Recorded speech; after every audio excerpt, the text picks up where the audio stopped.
minuto para comenzar esta tertulia de martes 15 de noviembre de 2022. Estamos con Leonardo Costa. ¿Cómo andas, Leonardo? Buen día. ¿Todo bien? Por suerte, lo más bien. Juan Pedro Mir, también a distancia. Buen día, Juan Pedro. ¿Todo bien? Buenos días. Muy bien, por suerte. Acá en el buceo. En el buceo. ¿Cómo está el viento ahí en el buceo?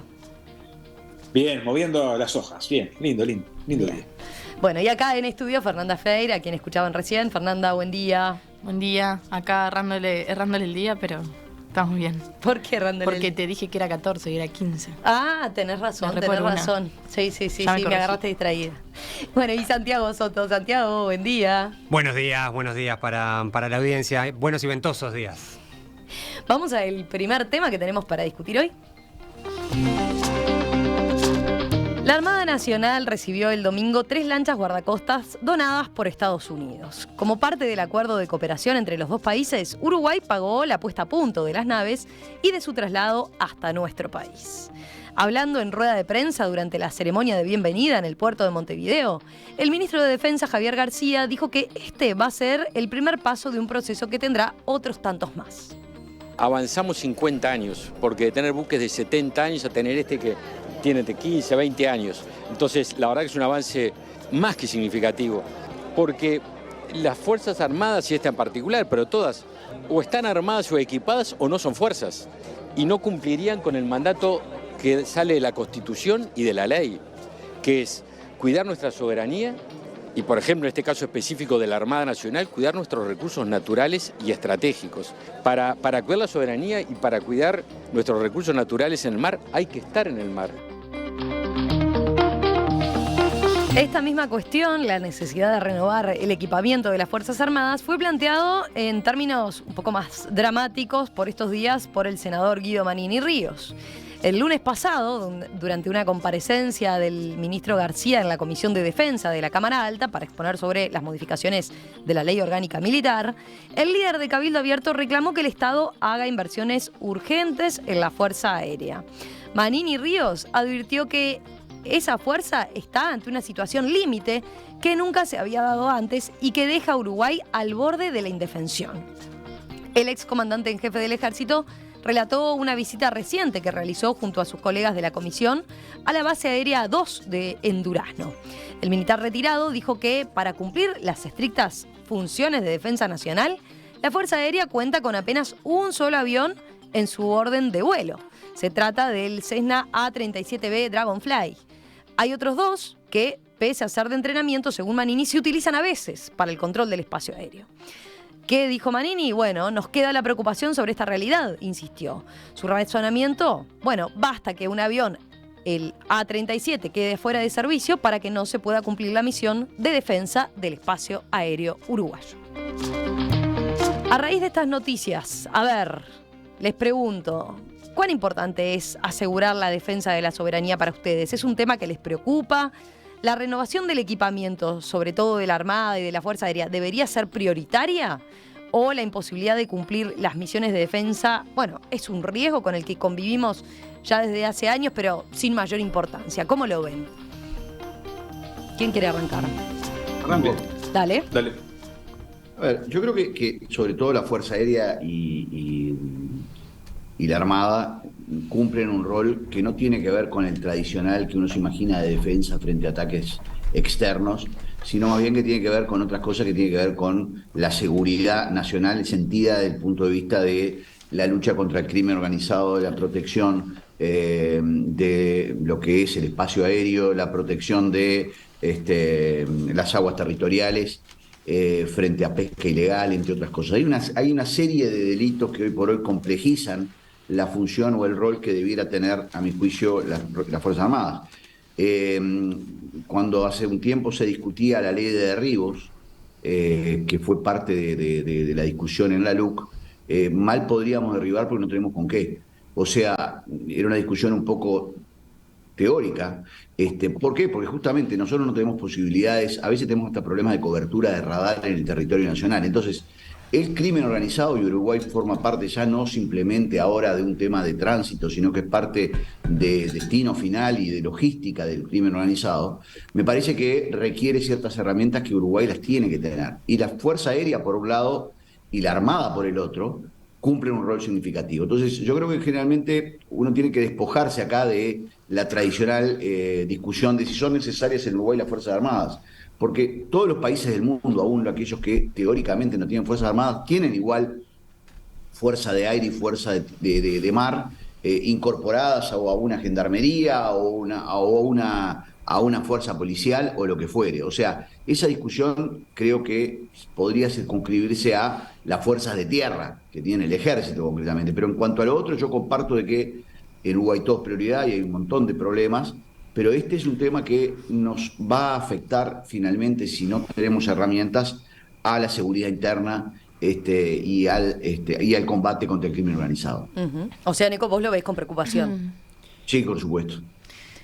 ¿Fernando? Sí. Sí, a mí se me generan varias cosas con esto. Primero, desde el total desconocimiento de decir, no sé cuántos aviones con cuántos aviones estamos al punto de la indefensión o no. Esas cosas me exceden, no tengo conocimiento técnico sobre ese tema, como para saber si las afirmaciones del senador son de tal calibre.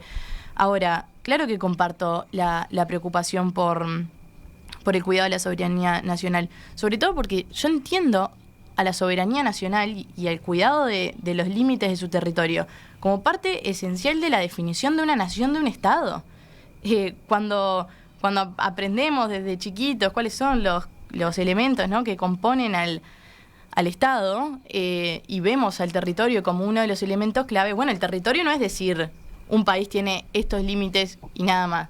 El territorio justamente conlleva el cuidado de sus fronteras. Y Neco mencionaba la Fuerza Aérea y la Naval. Y yo también sumo la importancia acá de la frontera seca. Y adhiero a lo que decía Neco en este problema que estamos teniendo, de un crecimiento del narcotráfico, del crimen organizado, donde si no es la Fuerza Armada quien está justamente custodiando esa entrada, no tenemos con qué hacer frente. Y agrego, tenemos serios problemas de pesca ilegal, por ejemplo. Uh-huh. Que si no es la Fuerza Armada, ¿quién es el que está cuidando ahí los recursos naturales del Estado? Yo creo al revés, que esto es como una gran oportunidad nuevamente. Creo que Uruguay tiene que animarse a discutir el rol de las Fuerzas Armadas después de la dictadura. Creo que tenemos que perderle el miedo. No porque entendamos la necesidad de una Fuerza Armada fuerte, que justamente yo soy de los que cree que las Fuerzas Armadas tienen que existir y que su rol fundamental es la custodia de la soberanía nacional. Pero creo que es la gran oportunidad de decir, bueno, ¿qué Fuerzas Armadas queremos? Creo que el único que se ha animado en ese sentido en este último tiempo ha sido Javier García, que quieras o no, ha intentado poner el tema sobre la mesa en cuanto a su modernización y a cuál es el rol que éstas deben cumplir. Pero lo veo como eso, como una gran oportunidad, y que sin Fuerzas Armadas, la custodia de una de las cuestiones esenciales que nos definen como país no es viable. ¿De cuánto estamos hablando para tomar dimensiones del tema? Bueno, hoy el diario El País consigna algo más de ese planteo de Manini y la respuesta que dio el propio ministro Javier García, ¿no? Relató que dijo que comparte la situación planteada por Manini y dijo que, de todas formas, claro, los aviones de vuelo avanzado, como los habitualmente llamados aviones de caza, son inversiones extremadamente caras, y aseguró que la posibilidad para Uruguay de acceder a ellas está en la cooperación internacional, así como se hizo con las lanchas que llegaron, ¿no? ¿De cuánto estamos hablando? Dijo, ¿cuánto cuesta una plataforma aérea como la de que estamos hablando? Por decir algo, 50 millones, 80 millones, 100 millones de dólares. Yo tengo unos numeritos que quería compartir. Bueno, a ver, dale. Porque estuve viendo cuánto el gasto, por ejemplo, en defensa en Uruguay con respecto al resto de América Latina, por ejemplo, ¿no? De nuestros países hermanos. Y según la fuente del Banco Mundial, pueden buscarlo, América Latina gasta un promedio de 1,3% del PIB en defensa. Argentina gasta un 0,8%. Brasil, que le sigue, un 1,4%. Chile, un 1,9%. Uruguay, un 2,3%. O sea, somos un país que tenemos que ver que el gasto en defensa, el gasto en armas en Uruguay en sus diferentes variables, ya sea de defensa externa como también en defensa interna, lejos de estar por abajo del promedio, está altamente por arriba del promedio de los países de América Latina. cosa que no pasa, por ejemplo, en otras áreas como la educación. Pero sí pasa en defensa y seguridad interior. Acá hay una pelota que está, y planteaba Fernanda, ¿cómo vamos a abordar el tema del rol de las Fuerzas Armadas en un mundo post-dictadura, post-Guerra Fría, post-doctrina de seguridad nacional? Yo creo que nos debemos ese debate. Pero, y que hay amenazas ciertas a la convivencia interna, como puede ser los fenómenos del narcotráfico que mencionaba Neco, por supuesto que sí. Pero hay un debe que tiene que ser del sistema político, pero también de los actores directos de las distintas fuerzas, del gasto que estos actores hacen.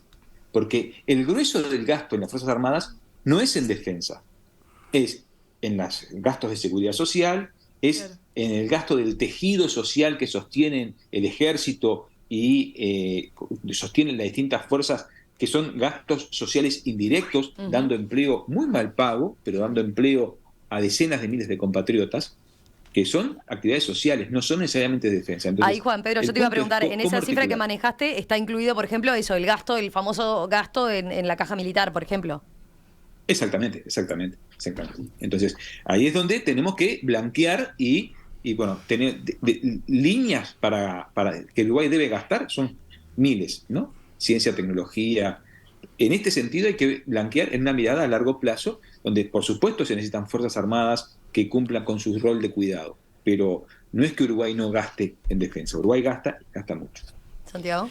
Sí, a ver, yo coincido con varias de las cosas que se dijeron anteriormente. A esto que decía Juan Pedro, sumarle que además de los países con los que nos estamos comparando, Juan Pedro, Uruguay es un país salvo Chile, que tiene un producto per cápita similar al de Uruguay, Uruguay es un país bastante más rico que el resto de los países de la comparación de América Latina, por lo cual nuestro gasto per cápita, en términos absolutos, es relativamente todavía más alto, o sea, es alto cuando uno lo mira en porcentaje del producto y en poder de compra por el producto que tiene Uruguay, es además un gasto relativamente alto en la región. Eso para sumar, digamos, a esta idea que planteaba Juan Pedro, de que tenemos digamos que el bolsón de recursos que la sociedad destina al sistema entero, digamos, de las Fuerzas Armadas, no es menor, por lo menos, incluso uno lo mira y es muy abultado. Es cierto que buena parte, digamos, de los gastos que se están realizando tienen que ver con el subsidio a la caja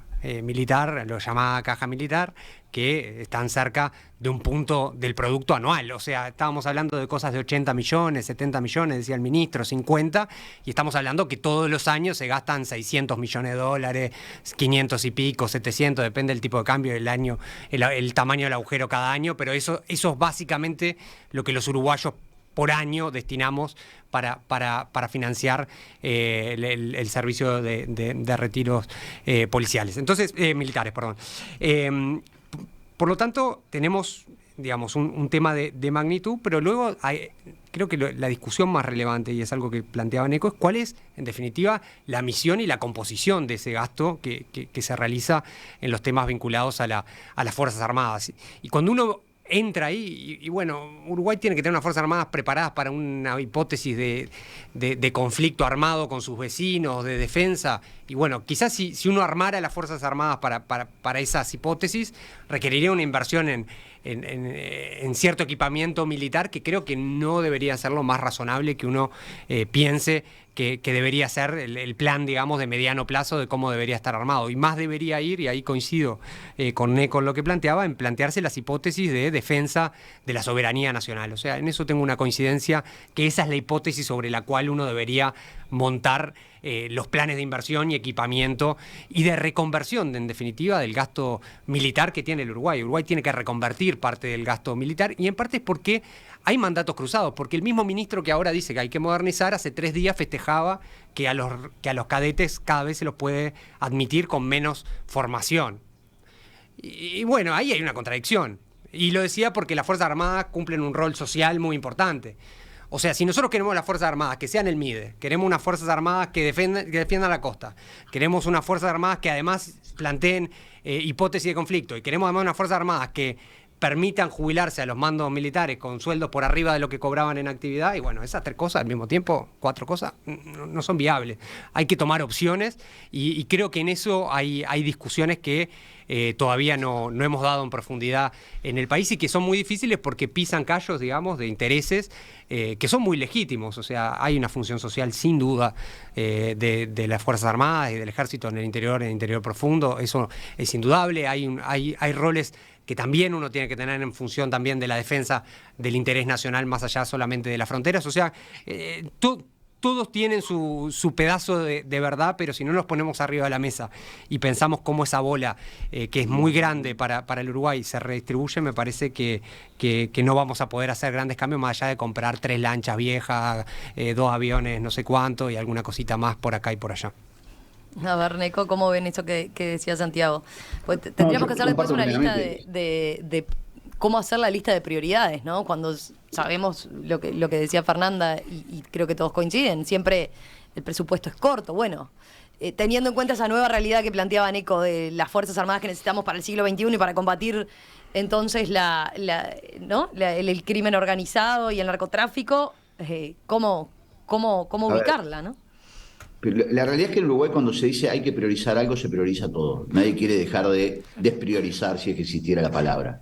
Que al final no se prioriza nada, Nico, o sea, así con eso. Claro, por eso digo, acá todos queremos priorizar todo, con lo cual no se prioriza nada.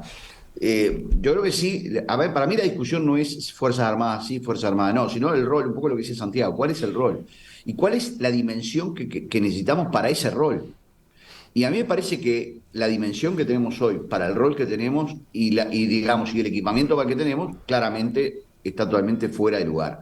Hoy la republicana tiene mejor equipamiento militar que el ejército, porque en su momento el ministro Bonomi, en una decisión que yo comparto, decidió que esa fuerza era la fuerza de choque, digamos, contra el crimen organizado, pero obviamente que si quisiéramos hacer eso tenemos que hacer algo más complejo. ¿A qué nivel digo esto? El nivel que compramos 3 helicópteros para la policía. ¿Y está bien? Sí, está bien. Pero entonces digo, ¿por qué tenemos que tener una fuerza policial aérea y una fuerza aérea que no tiene aviones?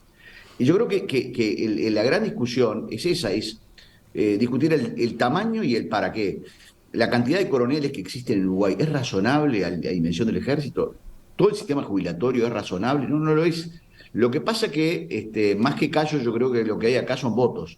Y el ejército es una fuerza, la familia militar, como les gusta decir, es una fuerza que tiene peso político. Y obviamente a nadie le gusta perder beneficios que tiene o estatus que tiene. Lo que pasa es que me parece que en Uruguay lo que falta es un liderazgo para discutir las cosas. Le faltó un voto al Frente Amplio para votar la reforma de la caja militar, y le falta al actual gobierno el liderazgo para decir para qué vamos a ir. Y es muy difícil hacer eso cuando lo que estoy pensando es cómo voy a afectar electoralmente. Entonces yo creo que sí necesitamos una discusión, creo que sí necesitamos priorizar, y sí creo que tiene razón Manini cuando dice tenemos una fuerza aérea sin aviones. O sea, no tenemos fuerza aérea directamente.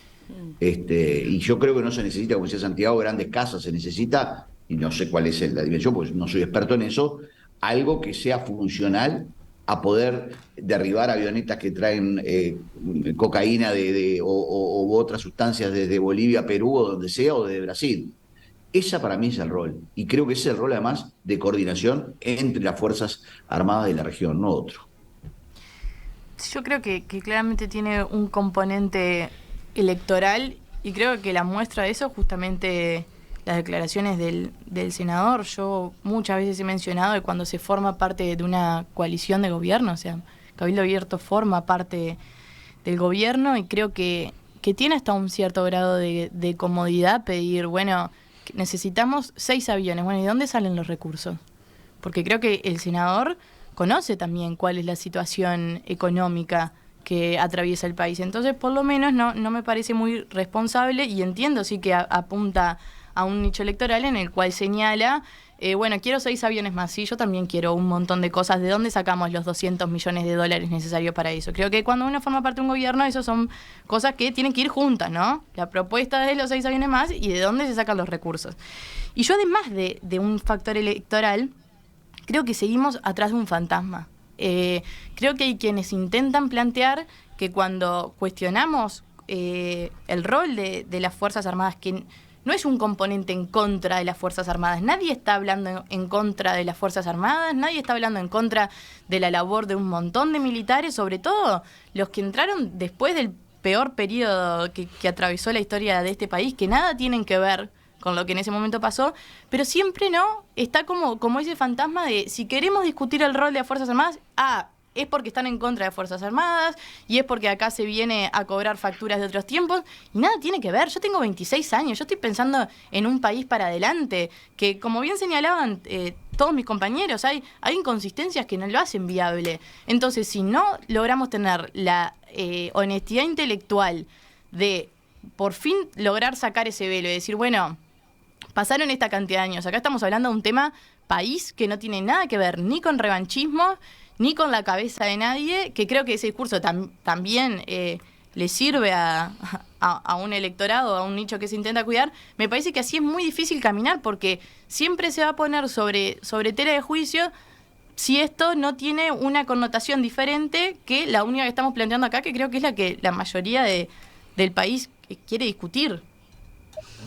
Mira, sí, yo creo que hay que aislar a esas visiones, ¿no? Creo que no está puesta arriba de la mesa. Pero son parte, Juan Ni Pedro. el antimilitarismo infantil, me parece que es un tema saldado en Uruguay cuando han pasado tantos años, ¿no? Creo que el camino necesariamente pasa por la profesionalización, la optimización del gasto y la profesionalización de las áreas del Estado, entre ellas de la defensa. Exacto. En articulación, como decía Neco, con las fuerzas de la región. O sea, está puesto arriba de la mesa. ¿Uruguay necesita 6 aviones caza? No podemos... Porque aparte, por ejemplo, una de las mejores cosas que pasaron estos últimos años fue cómo las Fuerzas Armadas argentinas y las Fuerzas Armadas brasileñas eliminaron de base el conflicto de un conflicto entre estas dos naciones, que era uno de los ejes que alimentaba el conflicto geopolítico de Uruguay, de Argentina y Brasil durante el siglo XX. O sea, hoy por hoy la estrategia país, no importa si gobierna, quién gobierne, ni Bolsonaro en un lado, ni Lula, las Fuerzas Armadas de los dos países, las líneas estratégicas, tienen claro que no hay posibilidad de conflicto entre Brasil y Argentina. Y han cooperado, y han construido, entre otras cosas, estrategias de cooperación, de defensa y de producción de armamento, y hasta de armamento nuclear, que Argentina y Brasil venden al mundo, que potencia las relaciones entre los países. Entonces, ¿cómo Uruguay no puede articular profesionalmente con las Fuerzas Armadas de Argentina y de Brasil en un paradigma distinto, por supuesto, al de la doctrina de la seguridad nacional, pero sí un paradigma profesional? Nadie puede dudar del profundo arraigo republicano, hoy democrático, de las Fuerzas Armadas. No está dicho eso, no está planteado, eso no está. Pero sí la necesidad de profesionalización y de optimizar el gasto, que como decíamos es súper abundante en comparación con otras áreas. Hablando de ese punto de la coordinación que debería existir, Esteban plantea, por ejemplo, no entiendo por qué la mesa intenta discutir un problema técnico desde el punto de vista político. ¿Alguien sabe qué hipótesis de conflicto va a enfrentar o no Uruguay y la región? ¿No habría que apuntar a generar un sistema coordinado de defensa a nivel del Mercosur, potenciando la industria de defensa regional? Después... Capaz que para que eso pase en el Mercosur tiene que haber una cuota importante de política, ¿no? Sí, y funcionar otras cosas también. Primero, por eso. Mercosur más sencillas, ¿no? Por eso. Sí, son difíciles esas coordinaciones. Si no es con política, no se coordina. Y bueno, menos después, sí. En ese sentido. Lowe propone o señala, bueno, consulto, a ver, ¿no será que somos más caros también porque en Uruguay todo es más caro que en otros países? Brasil, hay que tener en cuenta, fabrica los aviones y exporta. Embraer fabrica aviones comerciales y militares. No les debe pesar económicamente igual que a nosotros, deja anotado a partir de los análisis que hacemos comparativos de la información de cuánto se invierte o no. Después sigo leyendo, dale, Santiago. Sí, a ver, obviamente se puede discutir largo sobre cuántos recursos se destinan y cuánto se debería destinar. Yo creo que estamos discutiendo tanto de política, que es algo que traía el oyente, porque yo creo que está instalado de alguna manera, está instalado en todo el sistema político quién se lleva el botín electoral que está alrededor de las Fuerzas Armadas, que no es solamente las Fuerzas Armadas en actividad, son todas las Fuerzas Armadas en actividad, con su presencia territorial a lo largo y ancho del país, pero además muy inserto en buena parte del interior profundo. Son todos los jubilados y todas las personas que no están en actividad, que son un número muy importante, más todo porque además como hay jubilaciones bastante tempranas y con montos no relativamente buenos, también hay todo un entramado empresarial, pymes, muy vinculado a temas de seguridad, donde muchos también retirados militares. Y bueno, y otro lugar donde hay muchos retirados militares hoy por hoy, permítanme el chascarrillo, también es en el gobierno nacional, que es uno de los principales empleadores probablemente de los cargos de confianza del gobierno nacional. Datos, que tiene, Soto, tire datos. que no tengo el número exacto de cuánto, pero bueno, tengo la evidencia anecdótica de que hay mucho militar retirado. Quienes nos están escuchando y trabajan en las oficinas públicas lo tienen bastante claro. Pero bueno, más allá de eso, digo, estamos hablando de política porque todo ese botín que quizás, no sé, son 300.000 personas en el Uruguay, un número grande, en un padrón electoral de 2.200.000 personas que votan en el Uruguay. O sea, todo ese padrón está en disputa en el sistema político, pero además yo creo, y las declaraciones de Manini yo las leo en esta clave, hay una disputa en la interna del gobierno de quién defiende mejor los intereses corporativos de las Fuerzas Armadas. Si es el ministro y el Partido Nacional, o si es Manini, si es el subsecretario, si son los comandantes que están en actividad, quién defiende... Si es el MPP... Bueno, ¿quién defiende, por ejemplo, de mejor manera los intereses de la tropa, digamos, la que en general ha estado más abajo y última en las prioridades en el país? Sí, hay un montón de actores políticos que se defienden eso, que disputan esta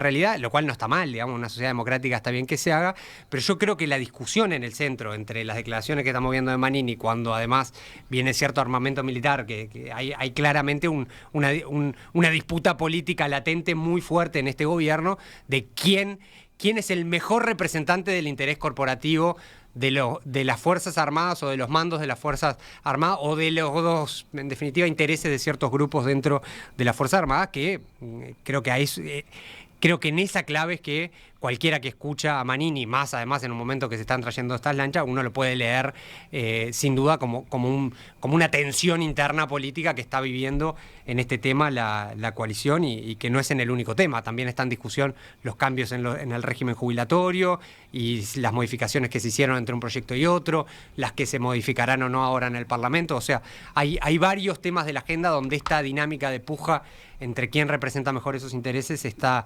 presente en el gobierno, y creo que por eso se tiñe tanto también de política para volver al comentario que planteaba el oyente, tiene que ver, creo yo, con esta dinámica, ¿no?